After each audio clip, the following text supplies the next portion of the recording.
What if the most dangerous belly fat on your body is the fat you can't even see, and a simple Japanese habit could start shrinking it in just 14 days? Not the fat under your skin. I'm talking about the deep fat wrapped around your organs, the kind linked to diabetes, fatty liver, and heart disease.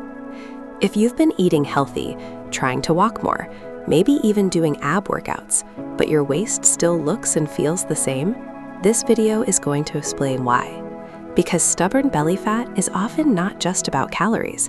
It's about visceral fat, blood sugar, meal timing, stress, and one daily behavior that most people completely ignore. Today, I'll show you the Japanese-inspired fat loss secret, what science actually says, how to use it for 14 days, and the biggest mistakes that make people fail even when they think they're doing everything right. And stay until the end because I'll give you a simple 14-day plan you can start tonight. The belly fat that's quietly aging you. Let's start with the part nobody talks about enough. There are two kinds of belly fat. The first is subcutaneous fat. That's the soft fat under your skin. You can pinch it. The second is visceral fat. That's the hidden fat packed deep inside your abdomen, around organs like your liver, pancreas, and intestines. And this is the one that should worry you, because visceral fat is not just stored energy, it behaves more like an active tissue. It releases inflammatory compounds, it can worsen insulin resistance, it can make your blood sugar harder to control, and over time, it raises the risk of metabolic syndrome, cardiovascular disease, and fatty liver. Here's the scary part. You do not need to look obese to have too much visceral fat. That's why some people say, I'm not that overweight, so why is my blood pressure up? Why is my fasting glucose high? Why does my stomach always feel hard and bloated? This is one reason. And here's where things get interesting. Visceral fat is dangerous, but it's also often more responsive than people think when you improve the right habits. Not crash dieting, not detox teas, not endless crunches. The right habits. And one of the most powerful habits comes from a Japanese principle that sounds almost too simple to work. The Japanese secret, Hara Hachi Bu. The habit is called Hara Hachi Bu. It means eat until you're about 80% full. Now, I know what you may be thinking. That's it? That's the secret? Yes, but not in the way social media sells it. This isn't magic. It's behavioral science. Most people don't gain visceral fat because they had one bad meal. They gain it because overeating becomes normal. Big portions, fast eating, constant snacking, ultra-processed foods, eating until they feel stuffed, then doing it again a few hours later. Your brain doesn't instantly know when your body has had enough. Satiety signals take time. Hormones involved in hunger and fullness, like ghrelin, leptin, GLP-1, and peptide YY, don't work well when you inhale your food in 7 minutes while scrolling on your phone. So what happens? You overshoot your calorie needs before fullness even registers. Hara Hachi Bu interrupts that cycle. It teaches you to stop at comfortably satisfied, not completely full. That one shift can quietly reduce calorie intake without obsessive tracking. And for visceral fat, that matters a lot.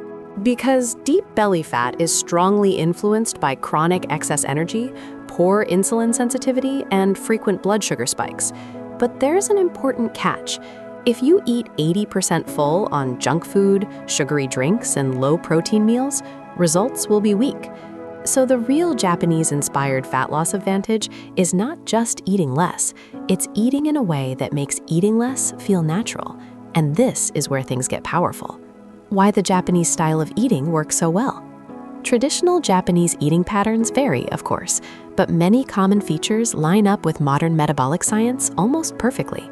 Smaller portions, more whole foods, more fish, more vegetables, more fermented foods, more broth-based soups, less ultra-processed snacking, less giant restaurant-style meal sizing. That combination helps in several ways. First, it increases satiety. Meals built around protein, fiber, and high-volume foods like vegetables and soup help fill the stomach with fewer calories. That means you feel satisfied earlier. Second, it improves blood sugar control, and this is huge. Repeated blood sugar spikes followed by crashes can drive cravings, fatigue, and more snacking, especially for sugary or refined foods. Over time, that pattern can make visceral fat harder to lose. Third, it reduces the reward overload that comes from hyperpalatable food. Let's be honest, a balanced meal of fish, rice, vegetables, and soup doesn't hijack your brain the same way fries, soda, and dessert do. One nourishes, the other keeps you chasing more.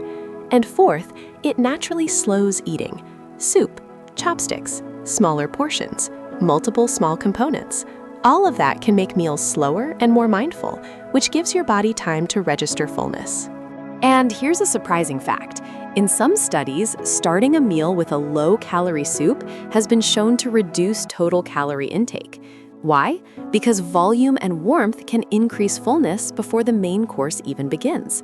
So if you want a practical version of this, think start with soup or vegetables, eat a moderate portion of protein, add a smart carb like rice or potatoes. Slow down, stop before stuffed. Simple, but very effective. Now let's talk about what actually happens when you follow this for 14 days, because the timeline is not what most people expect. What happens to your body over 14 days? This is where a lot of people quit too early. They expect dramatic fat loss by day 3. That's not how the body works, but that doesn't mean nothing is happening. Days 1 to 3, this is the adjustment phase. If you're used to sugary snacks, oversized portions, or eating until totally full, you may feel a little restless, hungry at your normal snack time, irritated, mentally fixated on food. That doesn't always mean your body needs more calories. Sometimes it means your routine is changing and your brain is noticing the loss of stimulation. Big difference. For example, someone who normally eats a huge dinner and dessert may feel deprived on day 2 of eating a balanced meal and stopping at 80. But it is a sign that inflammation, excess food volume, sodium-heavy processed foods, and digestive stress may already be going down. That visual change is one reason people suddenly feel motivated again. Days 7 to 10. Energy often becomes more stable. Afternoon crashes may start fading. Cravings may become less aggressive. Sleep can improve, especially if evening meals are lighter and post-dinner walks become consistent. And here's where the science gets interesting. Even short periods of improved diet quality, better movement, and lower calorie excess can begin improving insulin sensitivity. That means your body becomes better at handling glucose, which can support reductions in visceral fat over time. Days 11 to 14. This is usually where consistency starts paying off in a noticeable way. Your stomach may feel less heavy after meals. Your hunger becomes more predictable. Your waistband may fit differently. Some people even feel mentally cleaner. Fewer crashes, fewer compulsive urges, less food noise. No, this is not a miracle transformation.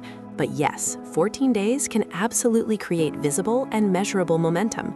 And if you understand what to expect, you won't sabotage it right before the payoff. The one habit that accelerates belly fat loss. Now, here's the habit most people skip, and it might be the most underrated part of this entire strategy: walking after meals. Not an hour, not a hardcore workout, just 10 to 20 minutes of easy walking after a meal, especially lunch or dinner. This is powerful because muscles can help pull glucose out of the bloodstream. That means a short walk after eating may help reduce the blood sugar spike from the meal. Better blood sugar control usually means lower insulin demand, fewer crashes, and less drive to store excess energy over time.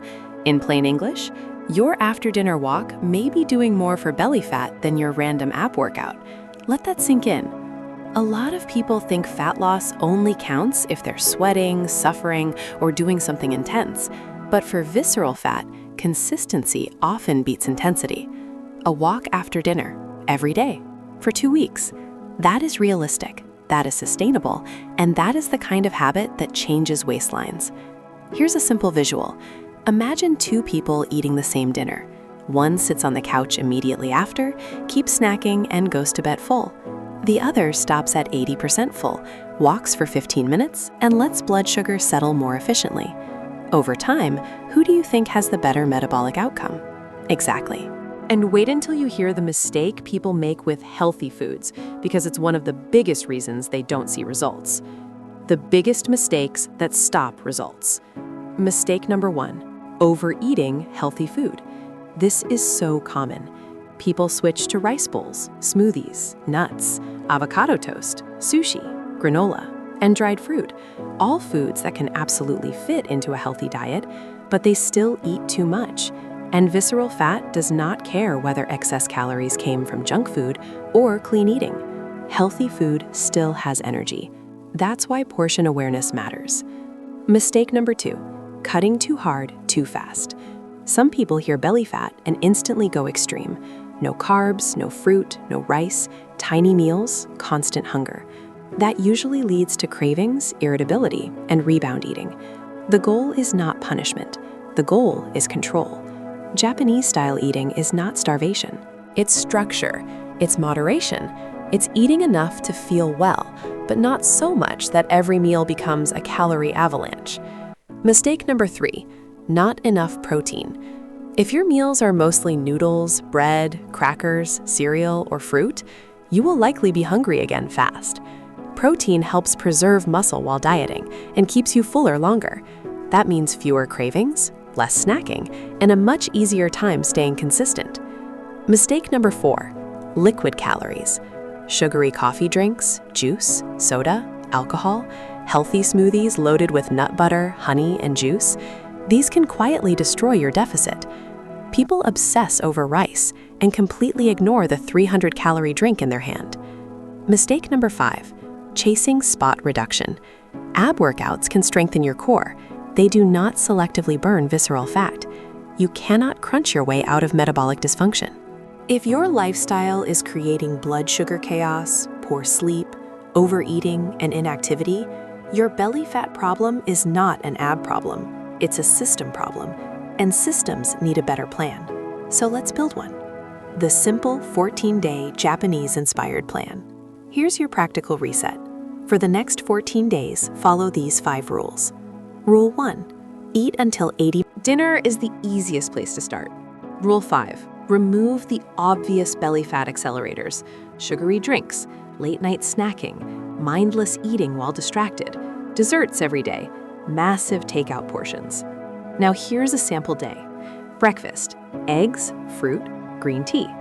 Lunch, salmon, rice, cucumber salad, miso soup. Snack if needed, plain yogurt, edamame, or an apple. Dinner, chicken or tofu, stir-fried vegetables, a small portion of rice, broth-based soup. Then, a 15-minute walk. And one more thing, sleep. If you sleep 5 hours, your hunger hormones get disrupted, cravings go up, impulse control goes down, and your body becomes less efficient with glucose. So if you want this 14-day reset to actually work, protect your sleep like it matters, because it does.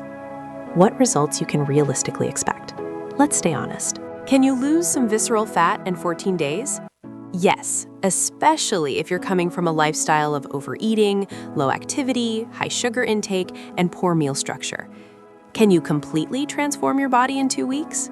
Probably not, and that's okay. The real win of these 14 days is that they prove something to you, that your body can respond quickly when you stop fighting biology and start working with it. Less bloating, better energy, a flatter waist, more control around food, fewer crashes, a lighter feeling after meals, and the beginning of real visceral fat loss. That's not small, that's huge. Because once you feel that shift, motivation stops being theoretical. It becomes personal, and personal motivation lasts longer than hype. So here's your challenge. For the next 14 days, eat to eat and stop drinking your sugar. If you're in, comment 14-day reset. And if you want more science-based videos that help you lose belly fat without gimmicks, hit like, subscribe, and turn on notifications. And watch the next video on screen now. Because if you're making one of the common breakfast mistakes that spikes insulin early, it could be sabotaging your fat loss all day long. Your belly fat didn't appear overnight, but your turnaround can start today.